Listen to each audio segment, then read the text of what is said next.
The great happiness. बुद्धं शरणं गच्छामि।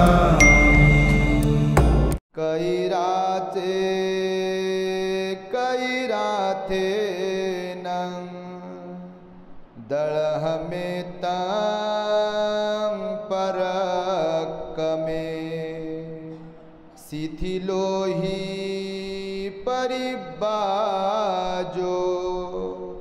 भियो अकीरते रजं।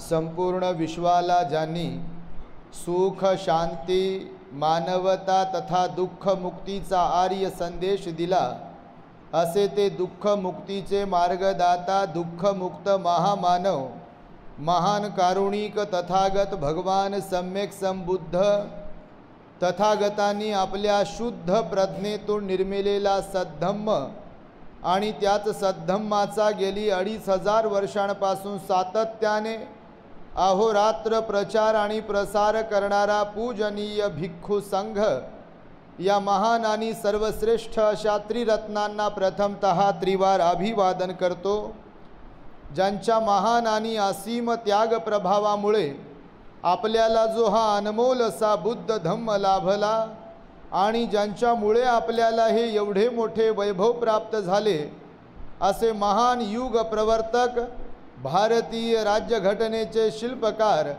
परमपूज्य बोधिसत्व डॉक्टर बाबासाहेब आंबेडकर या महामानवाच्या महान अशा धम्मक्रांतीमध्ये संपूर्ण जीवनाला समर्पित करून आज या वर्षावास पर्वातील महान मंगलमय दिनी आपल्या औरंगाबाद शहरातील मयूर पार्क परिसरातील संघरत्न बुद्ध विहारामध्ये माझ्या समवेत उपस्थित असलेले सर्च रिसर्च या यूट्यूब चॅनलचे संचालक या वर्षावासातील महत्त्वपूर्ण अशा पर्वामध्ये आपणास बुद्धाची अनमोल वाणी 37 बोधिपाक्षीय धम्माचा उपदेश करणारे आमचे धम्मबंधू पूजनीय भिक्खू यन धम्मानंदजी थेरो, त्याचप्रमाणे आपल्या विहाराचं व्यवस्थापन पाहणारे पूजनीय भंते प्रज्ञावंतजी, संपूर्ण महाप्रजापती गौतमी संघ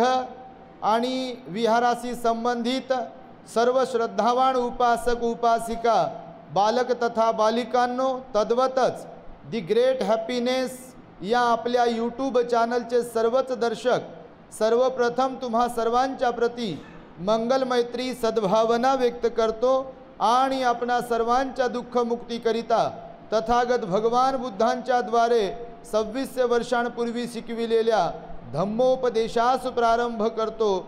आपण सर्वांनी शांत एकाग्र आणि श्रद्धायुक्त चित्ताद्वारे या अनमोल बुद्धवाणीला आपल्या हित सुखाकरिता श्रवण करावे, ग्रहण करावे। अत्यंत हर्षोल्हासामध्ये आजच्या या ऐतिहासिक तारखेला, ज्या दिवशी 68 वर्षांपूर्वी महामानव बोधिसत्व डॉक्टर बाबासाहेब आंबेडकरांनी अगदी याच वेळेला सकाळी 9 पासून तो धम्म समारंभ तिथे सुरू झालेला होता। बोधिसत्व बाबासाहेबांनी गुरु चंद्रमणी महास्तवीर यांच्याकडून त्रिसरणासह पंचशील ग्रहण केले। भगवंतासमोर मेणबत्ती पुष्प अर्पण करून भगवंताला त्रिवार वंदन केले आणि गुरु चंद्रमणी समोर बुद्धं शरणं गच्छामि, धम्मं शरणं गच्छामि आणि संघं शरणं गच्छामि हा धम्मनाद हजारो वर्षानंतर या नागांच्या नागभूमीमध्ये निनादलेला आहे। आणि त्याच दिवसाचं औचित्य साधून आज आपल्या संघरत्न बुद्ध विहारामध्ये आपल्या महाकरुणा बुद्धिस्ट मॉनेस्ट्री साजापूर येथील भिक्षू संघासह श्रामणेर संघास आपण सुंदर असे भोजनदान देऊन आपल्या जीवनामध्ये महान असे पुण्य संपादन केलेले आहे। तेव्हा या दानामध्ये सहाय्यक ठरलेल्या सर्व दानदात्यांच्या प्रती आपण सर्वांनी या दानाचे अनुमोदन करावे। आजचा हा दिवस सुवर्णाक्षरांनी लिहून ठेवला गेलेला आहे। कारण महान धम्मक्रांती या दिवशी घडलेली आहे। ज्या समाजाला दुर्लक्षित केल्या गेलं होतं, धर्मापासून जो समाज वंचित होता, ज्यांच्या कमरेला झाडू आणि गळ्यामध्ये मडकं होतं, धर्मग्रंथ वाचणे, धर्मग्रंथ ऐकणे किंवा धर्म करणे, धर्माचं आचरण करणे हे ज्यांना बिलकुल अधिकारच नव्हता, अशा समाजाला, मेलेल्या समाजाला बाबासाहेबांनी बुद्धाचा धम्म देऊन एक नवी ओळख तयार केली बाबासाहेबांनी। आणि म्हणून आपण आज बौद्ध म्हणून जीवन जगतो आहोत। थाटामाटाने सोन्याचे दिवस आपले जे आज आपल्याला प्राप्त झाले आहेत ते डॉक्टर बाबासाहेब आंबेडकरांमुळे प्राप्त झाले आणि म्हणून त्या बाबासाहेबांना सुद्धा आपण शतशः वंदन करतो आहोत। हे वर्षावासाचं पर्व आहे। आपल्याकडे किती तारखेला कार्यक्रम? 27 ऑक्टोबरला आपल्याकडे कार्यक्रम आहे आणि त्या अगोदर 8 दिवस म्हणजे आता येणाऱ्या रविवारी 20 ऑक्टोबर रोजी आमचा कठीण चिवरदान समारंभ वर्षावास समारोपाचा कार्यक्रम साजापूर येथे आहे।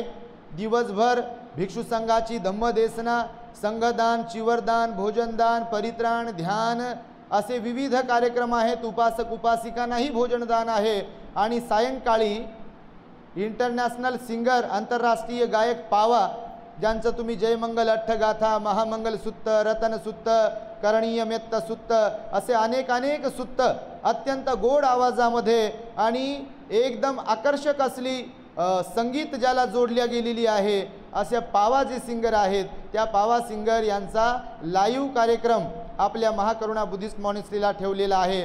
तर प्रवचनाच्या सुरुवातीलाच मूळ पत्रिका तुम्हा सर्वांना देतो आहे। पुन्हा असं म्हणू नका बापा आम्हाला तर सांगितलंच नाही, म्हणून हे सुरुवातीलाच सांगतो आहे।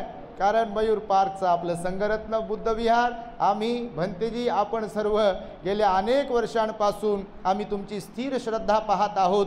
म्हणजे 20 वर्षांपूर्वी जी श्रद्धा होती, ज्या माझ्या आयांमध्ये, ज्या बाबांमध्ये, ज्या परिवारांमध्ये, अगदी तशीच श्रद्धा तुम्ही कायम ठेवली आहे। याला स्थिर श्रद्धा म्हटलेलं आहे बौद्ध धम्मामध्ये आणि ती स्थिर श्रद्धा आजही कायम आहे। तोच सेवाभाव, तीच धार्मिकता, तेच दान पुण्य, तेच शील पालन करण्याचा मानस आणि तेच ध्यान करण्याचा मानस, विहाराला विहारपण आणण्यासाठी, विहाराचं व्यवस्थापन करण्यासाठी, भिक्षू संघाची सेवा करण्यासाठी आपल्या मयूर पार्कमधील सर्वच श्रद्धावान उपासक उपासिका अत्यंत प्रेमळ आहेत, अत्यंत सजग आहेत। एकदा सर्वांच्यासाठी टाळ्या वाजून सर्वांचं कौतुक केलं पाहिजे। बापा टाळ्या वाजल्या पाहिजे, कौतुक झालं पाहिजे आणि खरंच कौतुक झालं पाहिजे। कारण भगवंताने सुद्धा गारवोच निवातोच म्हटले भगवान बुद्ध, पात्र लोकांचा गौरव झाला पाहिजे।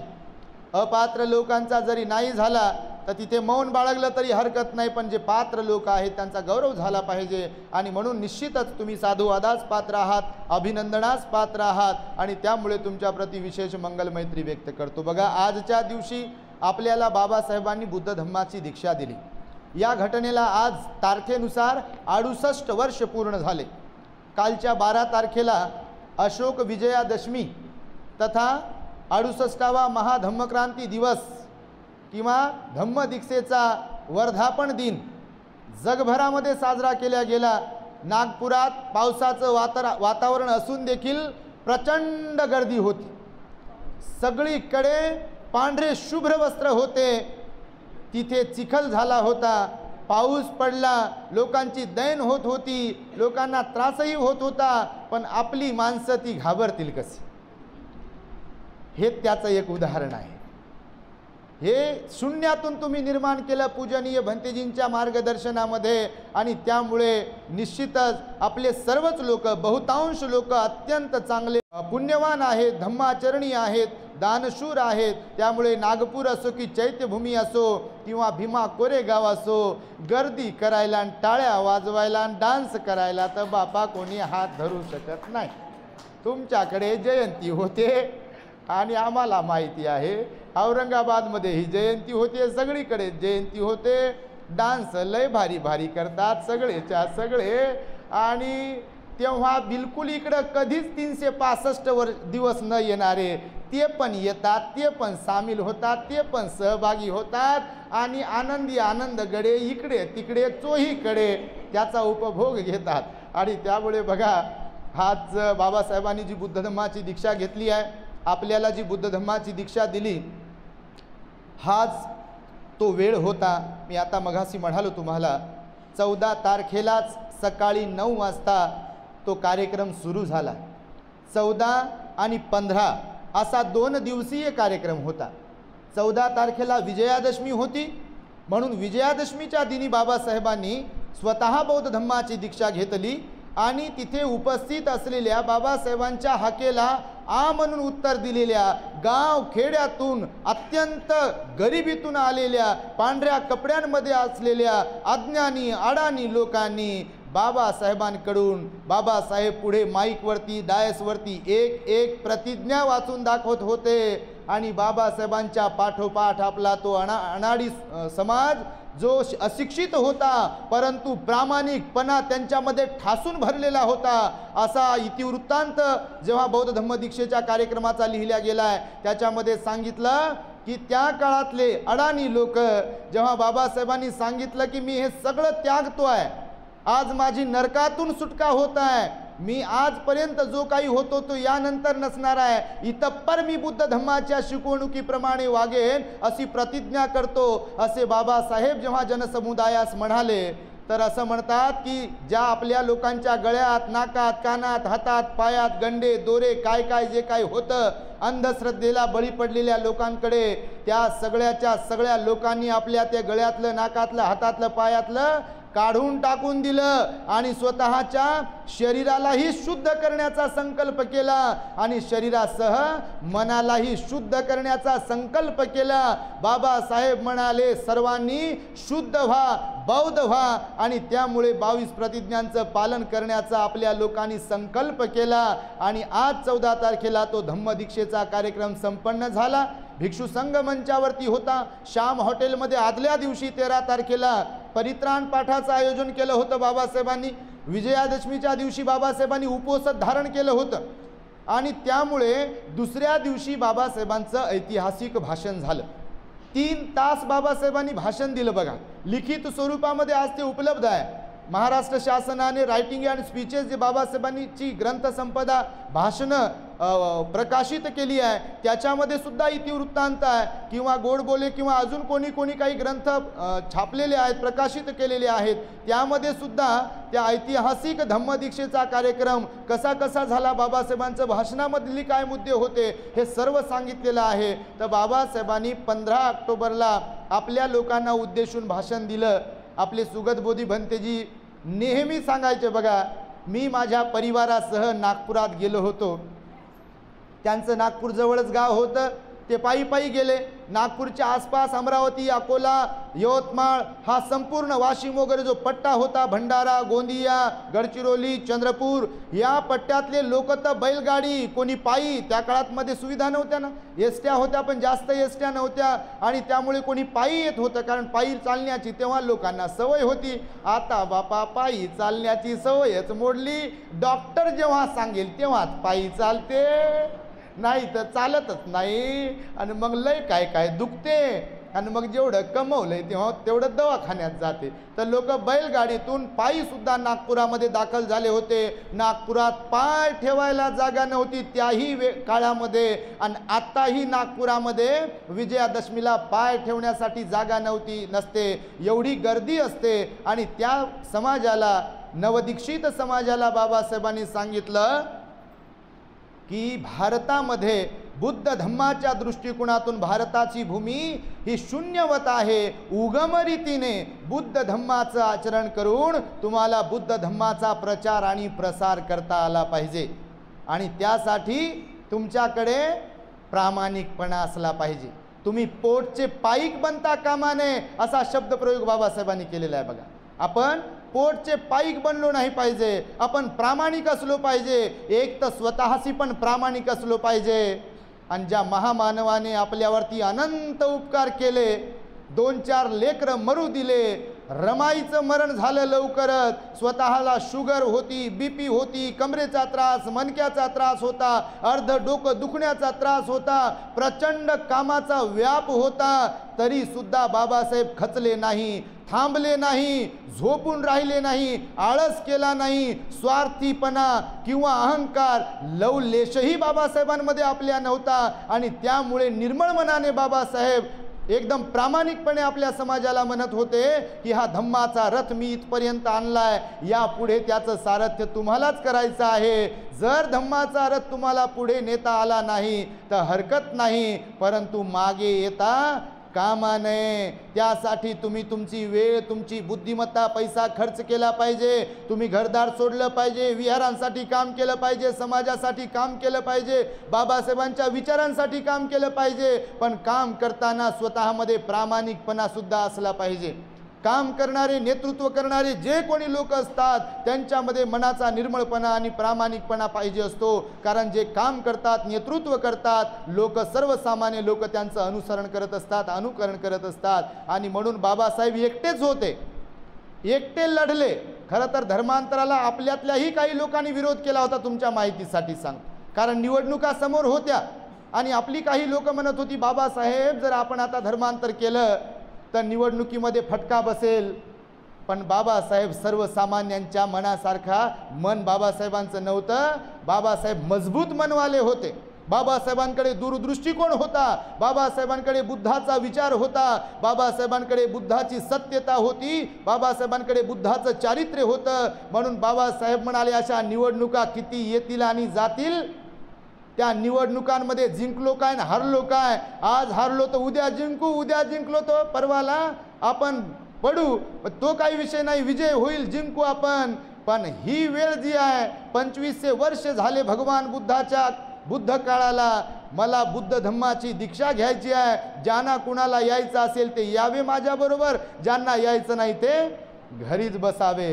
पण तरी सुद्धा बघा लाखो लोकांनी बुद्ध धम्माची दीक्षा घेतली. बाबासाहेबांनी बघा वर्तनामध्ये प्रामाणिकपणा सांगितला. मी नेहमी वामनदादाचे ते 2 शब्द नेहमी लोकांना सांगत असतो. वामनदादा म्हणाले बघा, भीमा तुझ्या मताचे जर 5 लोक असते, तलवारीचे तयांच्या न्यारेच टोक असते, वाणीत भीम आहे, करणीत भीम असता, वर्तन तुझ्या पिलांचे सारेच चोख असते. आज आपण पाहतोय समाजामध्ये परिस्थिती, काही लोक खूप प्रामाणिक आहेत, प्रचंड प्रामाणिक आहेत, दानत आहे त्यांच्यामध्ये, सील आहे त्यांच्यामध्ये, ध्यान आहे त्यांच्यामध्ये, प्रामाणिकपणा आहे त्यांच्यामध्ये, उपकारांची जाणीव ठेवून परोपकार करतात, इतरांना मदत करतात, सामाजिक धार्मिक कार्यांमध्ये ते स्वतः हिरहिरीने सहभागी होतात, अहंकार बाळगत नाहीत, तिथे स्वार्थ बाळगत नाहीत. पण तशांची संख्या बोटावर मोजण्या इतकीच आहे. प्रामाणिक लोक, चांगले लोक, कुशल मार्गावर असलेली लोक, सन्मार्गावर असलेली लोक, निर्मळ मनाची लोक, संयमशील लोक कालही कमीच होते, आजही कमीच आहेत आणि उद्याही कमीच असतात. कारण भगवंताला जेव्हा विचारलं या जगात चांगल्या लोकांची संख्या जास्त आहे की वाईट लोकांची संख्या जास्त आहे, सन्मार्गावर आरूढ असलेल्या लोकांची संख्या जास्त आहे की कुमार्गावर अधिष्ठित असलेल्या लोकांची संख्या जास्त आहे, तर काय उत्तर होतं? कुमार्गावर चालणाऱ्यांची संख्या जास्त आहे, सन्मार्गाकडे येणारे फार कमी असतात आणि सन्मार्गापासून दूर असलेले फार जास्त असतात. आजही तुम्ही बघा, एखाद्या समाजाचा, एखाद्या देशाचा, एखाद्या गावाचा जरी विचार केला, इवन एखाद्या घराचा जरी विचार केला, तर सगळेच्या सगळे लोक चांगल्या विचाराचे नसतात, सगळेच्या सगळे लोक दयावान करुणावान नसतात, सगळेच्या सगळे लोक प्रामाणिक नसतात, सगळेच्या सगळे लोक उपकारक नसतात. तसे चांगले लोक फार कमी असतात. आणि त्यामुळे बाबासाहेब आपल्याला म्हणाले, धम्मरथाची जी 4 चाक आहेत, भिक्खू, भिक्खुणी, उपासक आणि उपासिका, यांच्यामध्ये प्रामाणिकपणा असायला पाहिजे.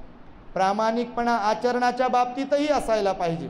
कारण प्रामाणिकपणा जर आचरणाच्या बाबतीत नसेल तर मग अहंकार आणि स्वार्थ आड येतो, आणि अहंकार आणि स्वार्थ जेव्हा आड येतो तेव्हा आपल्याला चांगलं बनू देत नाही, तो चांगले कामं करू देत नाही तो, किंवा चांगलं कुठे काही चाललं असेल, कोणी चांगलं काम करत असेल तर तिथे खेकडा प्रवृत्ती निर्माण होते. बघ, तू मोठा की मी मोठा.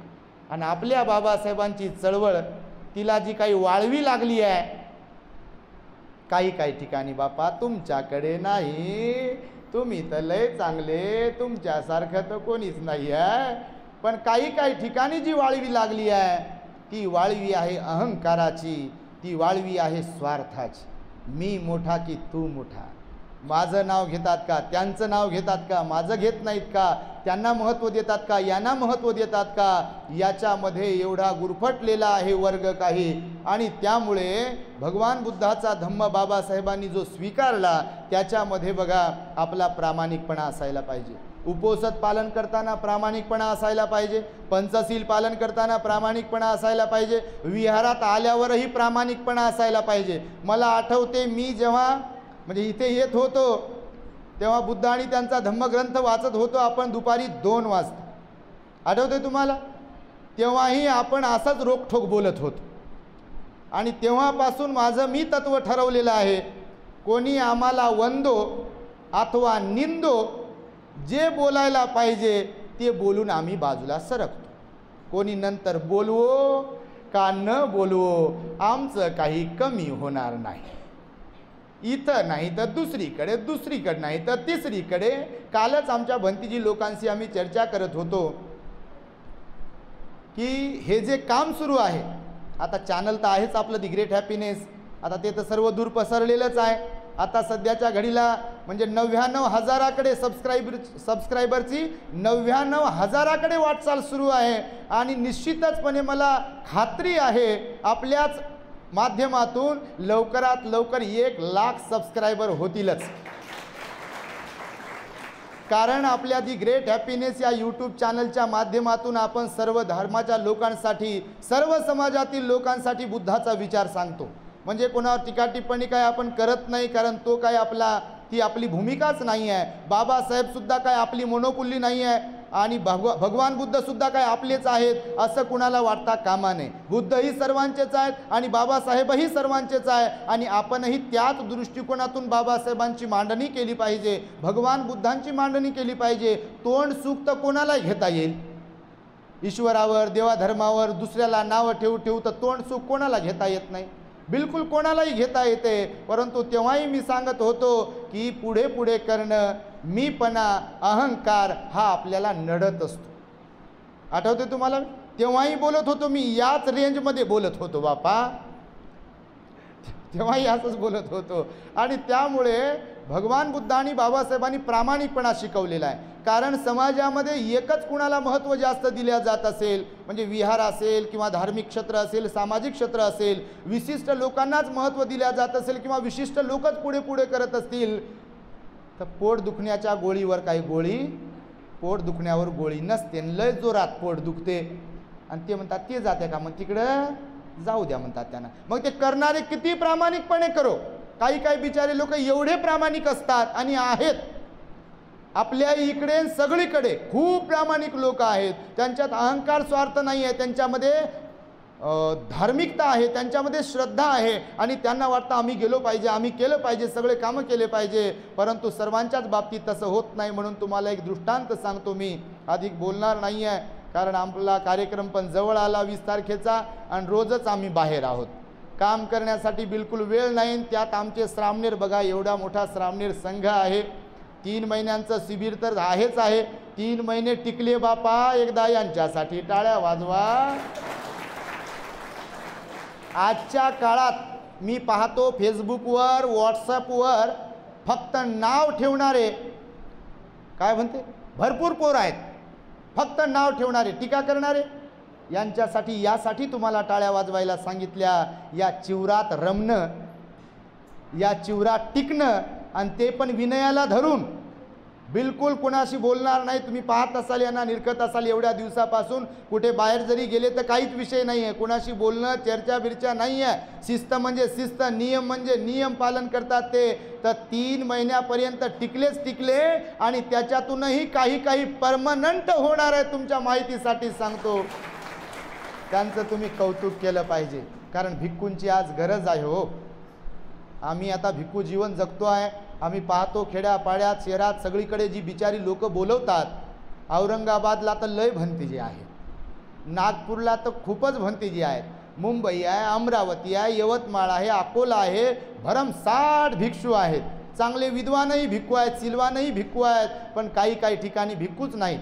म्हणून आम्ही दोघा चौघा 5 जणांनी काही भंतेजी लोकांनी असा संकल्प केलेला आहे, वर्षावासाला जरी कुठे औरंगाबादला किंवा कुठे थांबलो 3 महिने, वर्षावास संपला न संपला, गाडी सुरू केली की भारत बुद्धमय करण्यासाठी दौरे बघा. डॉक्टरांनी किती सांगू द्या, आराम करा, पण काही फरक पडणार नाही. आम्ही नेहमी सांगतो आहे की मरेपर्यंत, शेवटच्या श्वासापर्यंत काम केलं पाहिजे. तुला भीमानं फुकट दिलं या सारं, आणि फुकटची स्कॉलरशिप उचलायची आणि त्याच्यावरच म्हणायचं मी फर्स्ट आलो, मी सेकंड आलो, आणि माझा पोराला एवढा जॉब मिळाला आणि एवढं पॅकेज मिळाले, आणि काय ढेकळाच्या कामाचं आहे तुमचं? जर ते बाबासाहेबांच्या कामात येत नसेल, भगवान बुद्धाच्या धम्माच्या कामात येत नसेल, तर ते पॅकेज काय कामाचं, ती नोकरी काय कामाची, तो बंगला काय कामाचा? वाईट नका वाटू देऊ बापा, तुम्हाला नाही म्हणत, तुम्ही तर लय चांगले, पण जे बिलकुल जे आपल्याच भ्रमात बाल्याची माय 10x10ची खोली आणि समाज गेला म्हणते चुलीत, त्यांच्यासाठी बोलत असतो आपण. चांगल्या लोकांना बोलण्याची तर आवश्यकताच नाही आहे. आणि म्हणून बघा, प्रामाणिकपणा असला पाहिजे. हे आमचे श्रामणेर अत्यंत चांगले राहतात. अजून 10 दिवसाचं शिबिर घेतलं बघा, आता कालपासून परवालापासून 2-4 दिवसापासून 10 दिवसाचं शिबिर आहे. त्याचा 21 तारखेला समारोप आहे. आपला कार्यक्रम झाल्याच्या दुसऱ्या दिवशी समारोप होईल. नंतर हे मोकळे घरी जायला. तर बघा, दृष्टांत सांगतो छोटासा आणि थांबतो. प्रामाणिकपणाच्या संदर्भामध्ये एक दृष्टांत आहे. भंतेजीला अगोदरच विचारलं, मग किती बोलू? तर भंतेजी म्हणे दिवसभर बोला म्हणे, दिवसभर बसतील म्हणे.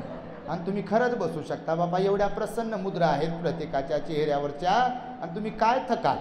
आणि वर्षानुवर्ष पूजनीय भंतेजी लोकांनी तुम्हाला घडवलंय नाही का, मार्गदर्शन केलं, तुम्हाला निर्माण केलं, तुमचं मन निर्मळ करण्यासाठी रोज आणि रोज बुद्धवंदना, ध्यान साधना किंवा उपोषण अनेक उपक्रम इथे राबविल्या जातात. खरं तर आपल्या इथे राहणाऱ्या भिक्खू संघाचं एकदा साधुकाराने आपण अभिनंदन केलं पाहिजे.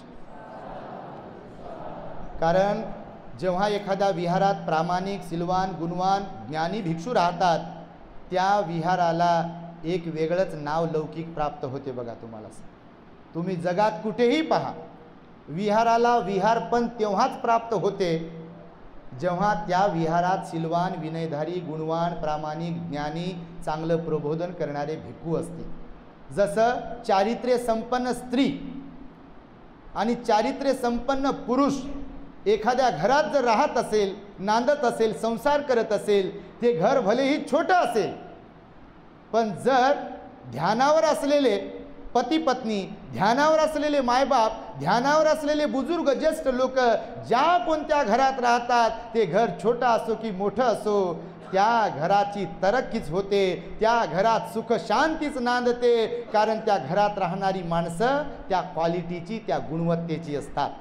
म्हणून कधी कधी बंगल्यात राहणारी माणसं काही जर स्वभावाने बरोबर नसतील, धार्मिक नसतील, सिलवान नसतील, गुणवान नसतील, तर त्या बंगल्यात करमत नाही. आणि जर बारीक छोट्या घरातही देखील राहणारी माणसं असतील, पण ती प्रामाणिक असतील, सिलवान, गुणवान असतील, लेकरांना चांगलं घडवणारे असतील, संस्कार देणारे असतील, बाबासाहेबांशी प्रामाणिकपणे वागणारे असतील, तर त्या घरात खूप करमते. बघा, हे आम्ही रोज अनुभवतो. तुमच्या माहितीसाठी सांगतो, कोणाला नाव नाही ठेवत, पण खरंच भगवंतानं तरंग सांगितले. बघा, एनर्जी तुम्हाला माहिती आहे सर्वांना, पॉझिटिव्ह आणि निगेटिव्ह एनर्जी असते, आणि ती एनर्जी असतेच. म्हणून विहाराला विहार पण भिक्षूंमुळे प्राप्त होते. ज्या एरियामध्ये भिक्षू नाही आहेत, त्या विहाराला जरी चांगली लोक असतील, सिलवान, गुणवान लोक असतील, भरपूर विहारात आहेत अशी लोक, पण भिक्षू असल्यानंतर तिथे हात जोडल्या जातात, भिक्षू असल्यानंतर तिथे वंदन केल्या जाते, भिक्षू असल्यानंतर त्यांना दान पुण्य केल्या जाते, भिक्षू असल्यानंतर उपोषण, पंचशील त्यांच्याकडून ग्रहण केल्या जाते, भिक्खू असल्यानंतर ध्यानाचे धडे तिथून गिरविल्या जातात. भिक्खू असल्यानंतर ते जर मार्गदर्शन करतील तर विहाराची, समाजाची घडी नीट बसू शकते. पण जर ग्रहस्थांना सांगत बसले की मग म्हणते तू कोण लागून गेला, आणि तुम्ही लय हुशार आहे का बापा, इथूनच सुरू होते मग, आणि मग खेकडाच प्रवृत्ती होते बनते. तर तुम्ही तसे नाही आहे. पण दृष्टांताच्या बाबतीत सांगतो, तर एकदा एका राजकुमाराने स्वयंवर घोषित केला. आपला स्वयंवर समजते ना तुम्हाला, बापा कसा नाही समजणार तुम्हाला, तुम्ही संसारिकच आहात. तर स्वयंवर घोषित केला. नगरातल्या जेवढ्या तरुणी होत्या त्या सगळ्यांना बोलवलं, दौंडी पिटवली आणि सर्वांना बोलवलं. राजाने स्वयंवर घोषित केला आणि त्या सर्व तरुणींना त्या राजाकडे असलेल्या एका बॅगेतून काही बिया दिल्या. बिया समजते तुम्हाला? बीज, फुलांच्या बिया दिल्या. फुलांच्या बिया दिल्या आणि राजाने, त्या राजकुमाराने त्या सर्व तरुणींना सांगितलं की बघा, मी आता तुमच्याकडे ह्या ज्या बिया दिलेल्या आहेत ह्या फुलाच्या झाडाच्या बिया आहेत. तुम्ही 3 महिन्यानंतर माझ्याकडे परत यायचंय. त्या दिवशी माझा स्वयंवर असणार आहे. ह्या बिया तुम्ही तुमच्या घरी नेऊन कुंडीमध्ये टाकायच्या आहेत. 3 महिन्यानंतर त्याला फूल येईल. ज्या कोणत्या मुलीच्या कुंडीमध्ये अत्यंत सुंदर, मनमोहक, आकर्षक, सुगंधित फूल उमलेल, त्या मुलीला माझी पत्नी, राणी म्हणून मी सर्वांच्या समोर घोषित करेल. आता बापा सगळ्याच खुश झाल्या. बिया घेतल्या आणि घरी गेल्या खुशीमध्ये. आता राजाबरोबर, राजकुमाराबरोबर लग्न करायचे म्हणजे काय साधी गोष्ट थोडी आहे. घरी गेल्या. 1 महिना झाला, 2 महिने झाले. त्या कुंडीत बी टाकून त्याला पाणी घालू घालू, खत घालू घालू बेजार होत होते. पण त्याच्यात रोपटही उगवेना, फुलही येईना. आता रोपटच उगवत नाही तर फुल कुठून येईल? सगळ्या परेशान झाल्या. असं कसं होऊ लागलं? म्हणून या माळ्याला बोलव, त्या गार्डनवाल्याला बोलव, याला काहीतरी कर, काहीतरी कर, फूल उगवू दे, त्याला फूल येऊ दे, फूल उमलू दे. तर फूल काही उमलत नव्हतं, रोपटं झाडच वाढत नव्हतं. तर मग यांनी आयडिया केली, राजाला काय माहीत आपण काय करतो ते. मग यांनी उद्यानात जाऊन, फुलाच्या दुकानात जाऊन सुंदर सुंदर फुलाचे झाडं आणले आणि त्या कुंडीत लावले. आणि कुंडीत लावल्यावर 3 महिने झाले. इकडं जी एक गरिबाची मुलगी होती, राजाच्या राजवाड्यात काम करणारा एक गरीब व्यक्ती होता. त्याची मुलगी तरुण होती, दिसायला काय फारशी सुंदर नव्हती आणि गरीब होती. तर तिला पण इच्छा झाली की नाही, राजाने मला पसंत केलं तर हरकत नाही, पण राजाच्या या निमित्ताने राजाच्या जवळ तरी जाता येईल. आणि म्हणून आई बाबा मला परवानगी द्या. आई बाबा म्हणे, बाई तुझी निवड कशी करील राजा? लोकांना श्रीमंत लोक लागतात, आता पण अन काल पण अन उद्या पण, आमच्या बरोबरीचे पहा म्हणतात. तुम्ही पाहत असाल मुख्यच बसतात लोक असं बोलल्यावर, आमच्या बरोबरीचे नाही म्हणतात. लाडवण असले की म्हणते आंधवनाची चालत नाही, आणि आंधवण असलं की म्हणते बावण्याची चालत नाही. बावणे म्हणते सोमसचं चालत नाही, आणि सोमस म्हणते लाडवणचं चालत नाही. एक जण तर मला म्हणे, बाबासाहेब सोमस होते म्हणे. भंतीजी तुम्ही कोण व्हा? मी म्हणलो भंतीजी लोकांची लिस्ट तयार करतो आणि तुमच्याकडे आणून देतो.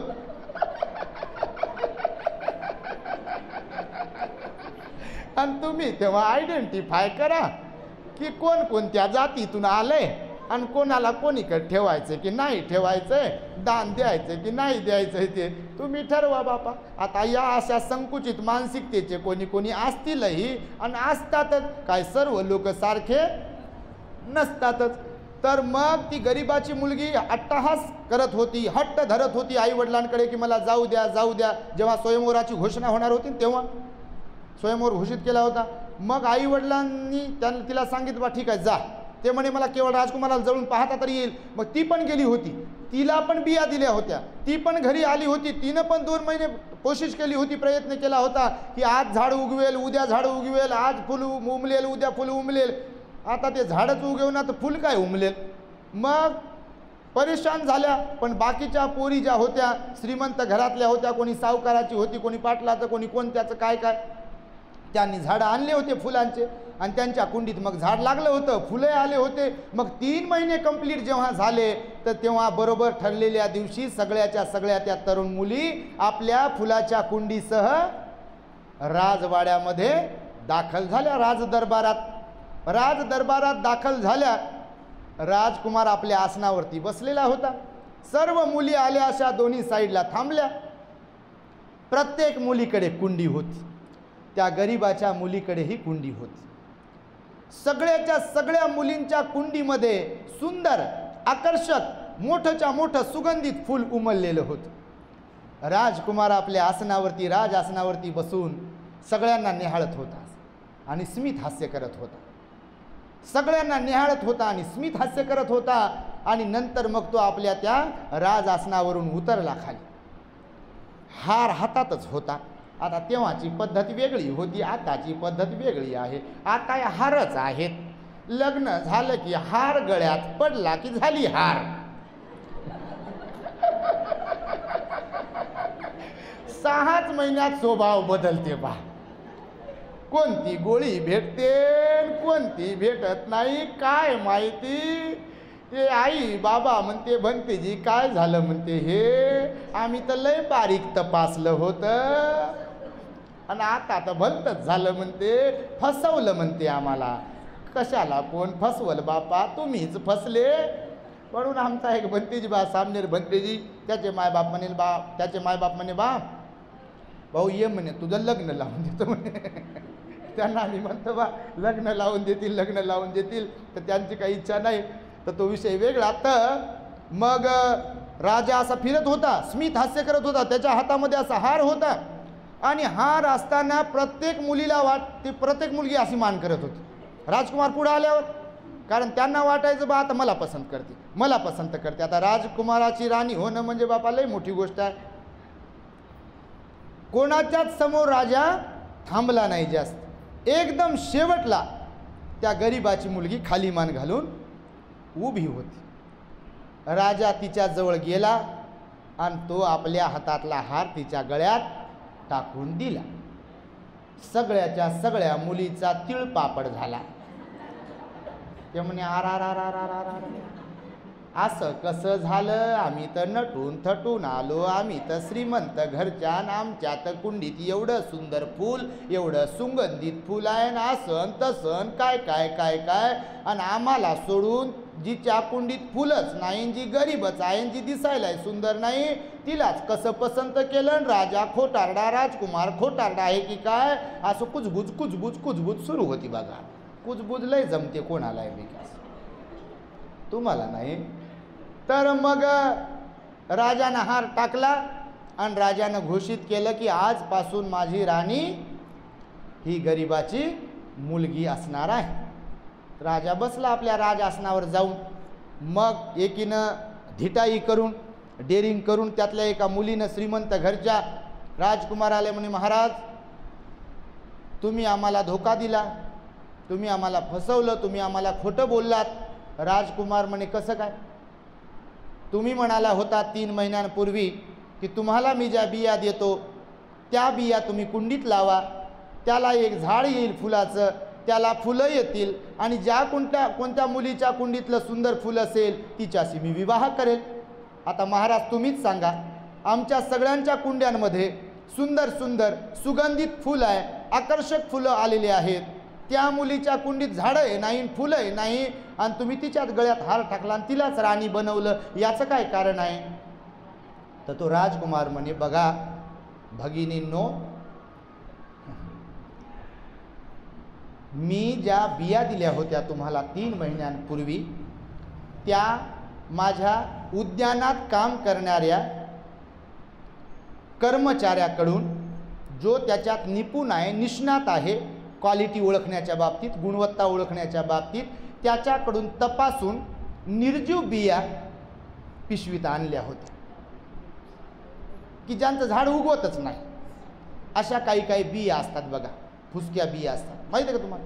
तुम्ही सरकी बिरकी लावलेली आहे का कधी, सरकी समजते का तुम्हाला, कापूस लावला का, आम्ही लावला म्हणून सांगतो बापा. कापसाचा चुका भरावा लागते, माहिती आहे का तुम्हाला. 1दा 2दा 3दा भरावं लागते कधी कधी, म्हणजे ते लावावं लागतात बिया पुन्हा, ते झाड उगवतच नाही, रोपटं उगवतच नाही त्यातून. तर तशा काही बिया चेक करून तपासून त्या पिशवीमध्ये भरल्या होत्या आणि सगळ्याच्या सगळ्या बिया निर्जीव होत्या, म्हणजे त्यातून खरंच झाड उगवणार नव्हतं, अशा बिया होत्या. मग मला सांगा, तुमच्या कुंडीत एवढे सुंदर सुंदर फुलाचे झाडन फुलं आलेच कसे? त्यांनी खाली माना घातल्या. तर राजकुमाराने सांगितलं की तुमच्याकडे लग्नाच्या संदर्भात माझी राणी बनण्याच्या संदर्भातच जर अप्रामाणिकपणा असेल तर राजकुमाराची राणी बनल्यावर तुम्हाला एवढा राज्य कारभार चालवायचा आहे, हजारो लोकांसमोर उठ बस करायची, त्यांचा सांभाळ करायचा आहे, काय कमी जास्त तुम्हाला सर्व पाहायचं आहे, आणि तुम्ही लग्नाच्या बाबतीत लग्नाच्या वेळेसच जर अप्रामाणिकपणा दाखवून दिला तर तुम्हाला जर राणी केलं तर बापा सगळंच्या सगळं बर्बाद होईल ना. भगवंताने सुद्धा सांगितले, मी कालच्याच काय प्रवचनात सांगितलं बघा, 4 प्रकारचे पती पत्नी, सदाचारी आणि दुराचारी, 7 प्रकारच्या भार्या पण सांगितल्या भगवंताने, त्याच्यावरही आपलं प्रवचन आहे बघा. ऐकलं का तुम्ही? ऐकत असता का? हो की नाही? बापा काय काय तर मुख्य बसले आहे. ऐकत राहा प्रवचन. भंतेजीचं चॅनल आहे, आमचं चॅनल आहे, ज्या कोणत्या भंतेजीचे चॅनल आहेत आणि ज्यांचं कुणाचं तुम्हाला आवडेल असं बुद्धाची वाणी तर ते ऐकत जा. ही सुविधा अत्यंत महत्त्वाची आहे तुमच्या माहितीसाठी सांगतो. यूट्यूब माध्यम, कारण आपला इलेक्ट्रॉनिक मीडिया नाही आहे, प्रिंट मीडिया नाही आहे, आणि घराघरात अत्यंत वाईट वातावरण आहे. कारण सोशल मीडियाच्या माध्यमातून, टी व्हीच्या माध्यमातून, चित्रपट किंवा सिरियलच्या माध्यमातून भांडण लावण्याचाच कार्यक्रम सुरू आहे बघा, किंवा अंधश्रद्धेकडे वळवण्याचाच कार्यक्रम सुरू आहे. तुम्ही जर हे प्रबोधनाचे प्रवचन ऐकले, बुद्धाची वाणी ऐकली तर निश्चितपणे परिवर्तन घडेल. जर अंगुलीमालात बदल होऊन अंगुलीमाल भिक्खू बनू शकतो, अरहंत बनू शकतो, तर तेवढं तर नाही बनता आलं तर हरकत नाही, पण प्रामाणिक भगवान बुद्धाचे, बाबासाहेबांचे अनुयायी तरी बनता येईल आपल्याला. आणि म्हणून हा जो दृष्टांत तुम्हाला सांगितला, प्रामाणिकपणा हा अत्यंत महत्त्वाचा आहे. राजानं उगीचच राजकुमाराने तिची निवड केली नाही, जरी तिच्या कुंडीमध्ये झाड किंवा फूल उमललेलं नव्हतं. म्हणून बाबासाहेबांनी आपल्याला 68 वर्षांपूर्वी जो बुद्धाचा धम्म दिला, मग ते भिक्खू असोत की उपासक असोत, त्यांनी प्रामाणिकपणे काम केलं पाहिजे, प्रामाणिकपणे सील पालन केलं पाहिजे, प्रामाणिकपणे दान पुण्य केलं पाहिजे, प्रामाणिकपणे ध्यान केलं पाहिजे, माणसं जोडण्याचं काम केलं पाहिजे. सर्व लोकांना, महिला असतील तर महिलांना जोडण्याचं काम केलं पाहिजे, पुरुष असतील तर पुरुषांना जोडण्याचं काम केलं पाहिजे. जे भिक्खू काम करतात, जे उपासक काम करतात, जे कार्यकर्ते प्रामाणिकपणे काम करतात, त्यांचे आपण झालो पाहिजे, त्यांना आपण सहकार्य केलं पाहिजे. आणि म्हणून हा छोटासा दृष्टांत तुमच्यासाठी यामुळेच सांगितला मी, कारण प्रामाणिकपणा हा खरंच महत्त्वाचा आहे. भगवान बुद्ध सुद्धा म्हणाले, या जगात 2 प्रकारचे लोक आहेत, एक तर प्रामाणिक लोक आणि दुसरे अप्रामाणिक लोक. 2 प्रकारचे लोक भगवंताने सांगितले, काही ठिकाणी 4 प्रकारचे लोक सांगितले. तर हा प्रामाणिक आणि अप्रामाणिक लोक सुद्धा 2 प्रकारचे आहेत या जगामध्ये. तर भगवान म्हणाले, बहुतेक लोक अप्रामाणिक आहेत आणि फार कमी लोक प्रामाणिक आहेत. तर आपणही सुद्धा बाबासाहेबांशी प्रामाणिक राहावं. इमाने इतबारे, बाबासाहेबांनी दिलेल्या बौद्ध धम्माचं आपल्याला आचरण करता आलं पाहिजे. बाबासाहेबांनी सांगितलेल्या गोष्टी आपल्याला प्राणपणाने पाळता आल्या पाहिजे. 22 प्रतिज्ञांचंही पालन आपल्याला करता आलं पाहिजे. बुद्ध विहारात आलं पाहिजे, भिक्खू संघाला दान दिलं पाहिजे, भिक्खू संघाचं मार्गदर्शन घेतलं पाहिजे, समाजामध्ये जाऊन एक दुसऱ्याला जोडलं पाहिजे. आणि हे जर आपल्याला साधलं तर बाबासाहेब जे म्हणाले की संपूर्ण जगाला बुद्ध धम्माची गरज आहे, आपल्या भरोशावरच बाबासाहेब म्हणालेले आहेत. आणि त्यामुळे आपण अत्यंत चांगलं काम करताय. आज आम्हाला इथे बोलावून आमचा जो सन्मान केला, आमच्या भिक्षू संघाचा जो सन्मान केला, आणि आपण जे हे पुण्य संपादन केलं, हे महान पुण्य तुम्हा सर्वांच्या सुखासाठी, समाधानासाठी, दुःखमुक्तीसाठी, निर्वाणासाठी सहाय्यक बनो. आणि त्यासाठी म्हणून मी तुम्हा सर्वांच्या प्रती मंगलमैत्री व्यक्त करतो. आणि जाता जाता पुनश्च एकदा सूचना करतो, येणाऱ्या रविवारी 20 ऑक्टोबर रोजी आमचा कठीण चिवरदान समारंभ, वर्षावास समारोपाचा कार्यक्रम आहे आपल्या महाकरुणा बुद्धिस्ट मॉनेस्ट्री साजापूर येथे.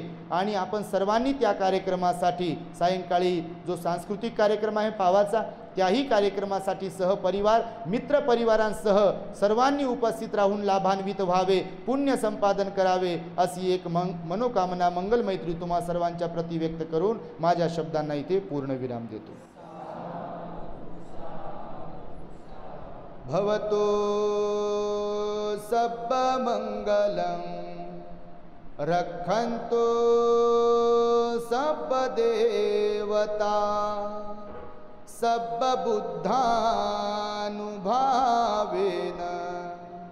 सदा सुखी भवन्तु ते भवतु सर्वमङ्गलं रक्षन्तु सर्वदेवता सर्वधर्मानुभावेन सदा सुखी भवन्तु ते भवतु सर्वमङ्गलं रक्षन्तु सर्वदेवता सर्वसङ्घानुभावेन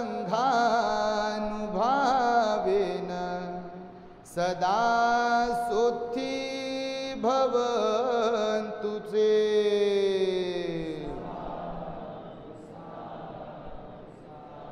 बुद्धं नमामि धम्मं नमामि संघं नमामि।